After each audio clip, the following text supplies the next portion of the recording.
নমস্কার, আমি তিশা। সবাই কেমন আছো? আমি অনেক ভালো আছি। তো এখানে আমি সারা রাত্র ভিজায় রাখছিলাম কালাইর ডাল। তো আমি এখন পাটাতে বাইটটা নিব। তো আমি আধা আমার বাটা হয়ে গেছিলো। তারপরে মা আয়া কইছে যে সর আমি একটু বাইটটা নিই, তুই এতগুলা পারবি না বাটতে। তো মা বাটতাছিল ওইখানে।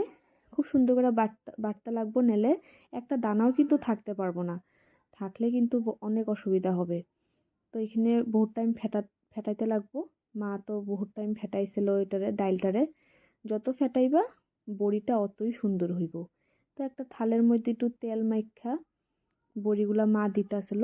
মার হাতের বড়ি কিন্তু খুব সুন্দর হইতাছিল। ফার্স্ট টাইম হইলো, অনেক সুন্দর হইতাছিল। যাই হোক, বড়ির স্বাদটা তো পামু। তো আমিও রোদ্রে বয়াবে একটু ট্রাই করলাম, কিন্তু হইতাছিল না। কি কি জানি কি হইতাছিল, আমি নিজেও কইতে পারতাছিলাম না এটা কি যে হইতাছিল। তাও আমি ট্রাই করলাম। সব তো আর মানুষে একবারে শিক্ষা নিতে পারে না। তো বড়িগুলা দিয়া এখন দুইটা থালে আমরা এখন রোদ্রে দিয়া দিমু। রোদ্রে তো শুকানো হয়ে গেছে। তো এই তো দেখো কি সুন্দর, একটু আওয়াজটা শুনে সবাই, কি সুন্দর হয়েছে।